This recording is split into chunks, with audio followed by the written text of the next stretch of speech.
இன்றைய உணவே மருந்து நிகழ்ச்சியில நம்ம கூட இணைகிறாங்க உயிரி தொழில்நுட்பவியல் மாணவி ஓம் அபிராமி அவர்கள். நான் ஒரு விஷயம் பண்ணணும்னு நினைக்கிறேன், ஆனால் என்னால் பண்ண முடியல. இந்த மாதிரி நிறைய பேர் சொல்லி கேள்விப்பட்டிருப்போம். அதுக்குண்டான காரணம் தான் என்ன?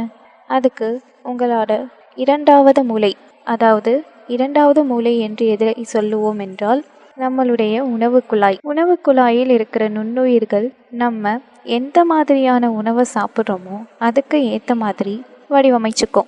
இப்போ நம்ம சத்தான உணவை சாப்பிட்டோம் அப்படின்னா அதுக்கு ஏற்ற மாதிரி அந்த நுண்ணுயிர்கள் வடிவமைச்சுக்கும். நம்மளோட மூளையையும் புத்துணர்ச்சியாக வச்சுக்குது, அதே மாதிரி சந்தோஷமாக வச்சுக்குது எப்போவுமே.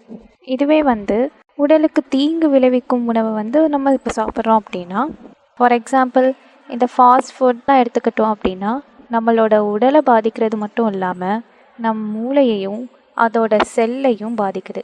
அதனால் நம்மளுக்கு ஞாபக மறதி ஏற்படுது. ஒரு சில விஷயத்தில் நம்மளால் கான்சன்ட்ரேட் பண்ண முடியாமல் போகுது. இது மாதிரி நிறையா.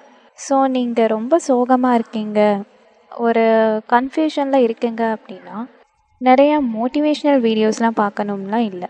அதுக்கு முக்கிய காரணமே நாம் எடுத்துக்கும் உணவு தான். இப்போ மூளைக்கு சத்தான உணவு அப்படின்னு பார்த்தோன்னா கொழுப்பு மீன்கள், இந்த பாதாம், நட்ஸ் வகைகள், அப்புறம் ப்ளூபெரிஸ், ஸ்ட்ராபெரிஸ், கீரை வகைகள், தானிய வகைகள், இதெல்லாம் சாப்பிட்டோம் அப்படின்னா நம்மளோட மூளைக்கு ஒரு சத்தை கொடுக்குது. இப்போ கொழுப்பு மீன்களில் இந்த முரண்கெண்டை, சால்மன், காணாங்கெளுத்தி, இதிலெல்லாம் புரதச்சற்றும் அதிகமாக இருக்குது. ஸோ உடலுக்கு மட்டும் இது உதவி செய்யாமல் நம்ம மூளைக்கும் இது ஞாபக சக்தியை அதிகரிக்கிறது, மூளையின் மனநிலை, அதில் உள்ள செல்களையும் பாதுகாக்கிறது.